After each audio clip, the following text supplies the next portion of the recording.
నేను సకల విధాల ప్రయత్నం చేస్తున్నా. ఎట్టి పరిస్థితుల్లో లాస్ట్ మైల్కి ఇవ్వాలనేది నా యొక్క ప్రగాఢమైనటువంటి ఆకాంక్ష. ఎట్టి పరిస్థితులు చేయాలనే దృఢ సంకల్పం. కానీ ఎన్ని చేసినా చేయలేకపోతే ఈ రోజు నేను చూస్తే ఒకసారి చాలా బాధేస్తుంది.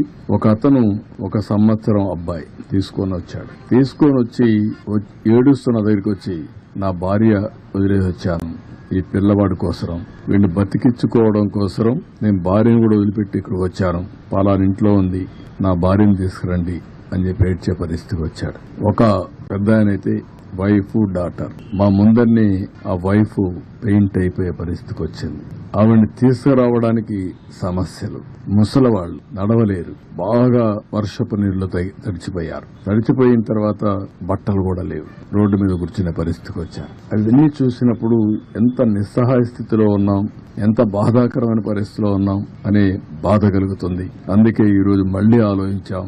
ఈ రోజు స్పష్టంగా 32 డివిజన్లకి 32 సీనియర్ ఐఏఎస్ ఆఫీసర్లు పెట్టాను. అదే మరిగా 149 గ్రామ సచివాలయాలు కార్పొరేషన్ లో ఉన్నాయి. 30 గ్రామ సచివాలయాలు రూరల్ ఏరియాలో ఉన్నాయి. 179 ఉన్నాయి. 179కి 179 మంది ఇన్ఛార్జెస్ పెట్టాం. ఒక గ్రూపు 2 సర్వీస్ కింద, ఐఏఎస్ కింద ముఖ్యమైన నాయకులను పెట్టాం. వీళ్ళకందరికీ ఒక బోట్ గాని, ఒక వెహికల్ గాని, ఎక్కడెక్కడ ఏమున్నాయో అన్ని అనలైజ్ చేశాం.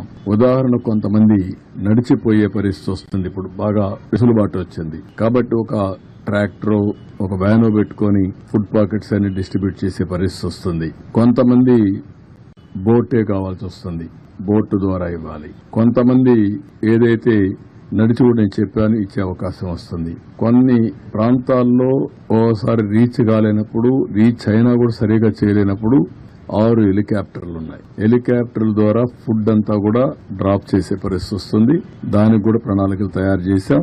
రేపంతా ఒక 6 హెలికాప్టర్ కూడా పనిచేస్తాయి. ఈరోజు కొత్తగా ఒక వినూత్నంగా ఏదైతే డ్రోన్స్ అన్ని ఒక 8 డ్రోన్స్ పెట్టి ఒక 10,000 మందికి ఫుడ్ పాకెట్స్ అందజేయగలిగాం.